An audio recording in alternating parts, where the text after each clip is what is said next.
Hello and welcome to Lofty Pursuits and Public Displays of Confection in Tallahassee, Florida.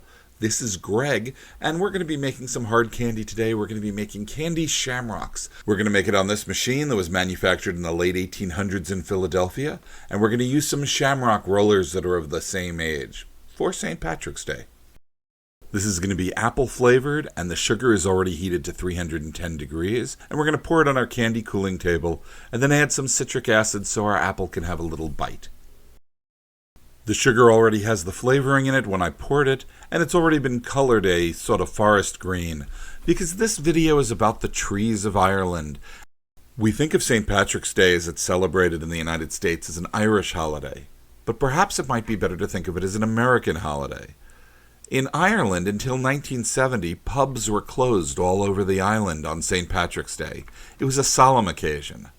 The parades, the celebrations like that started in the United States, and it started in about 1760 with some Irish soldiers who were serving in the British Army who wanted a parade in New York City. Because of this, I wanted to make the first flavor in this assortment of shamrocks. There are going to be about 4 to 7 flavors when we're done in this assortment, to be more somber, and I picked apple, because there's actually a connection between apples and St. Patrick. In the 5th century, when St. Patrick was traveling around Ireland, he did good works, and one of his good works was in a town called Armagh, and I hope I'm pronouncing that right. It's a town in Northern Ireland where he planted an apple tree, and this apple tree is the inspiration of the apple flavor of this candy. And the trees of Ireland is the inspiration for the color, which is a forest green. You see, Ireland, when St. Patrick was alive, was covered with forests.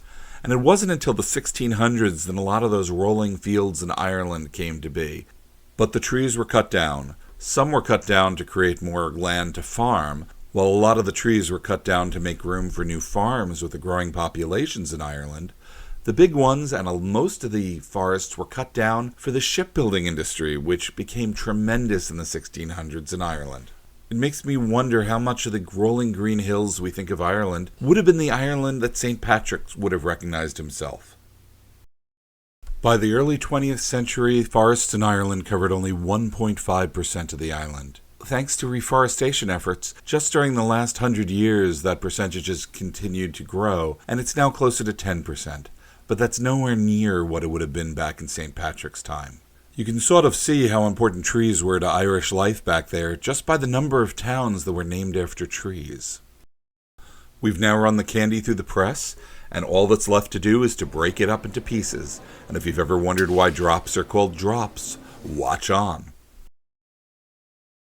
We're still working on this assortment, and we're trying to do a bunch of cool flavors in this shamrock roller.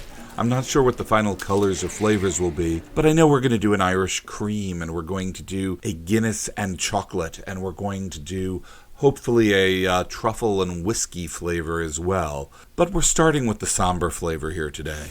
And if you want to order this, you can go to our website, www.pd.net, and check it out for yourself. If you like this video, please subscribe to us here on YouTube, click that little alerts button, and you can also go to Instagram, Twitter, and Facebook and follow us there.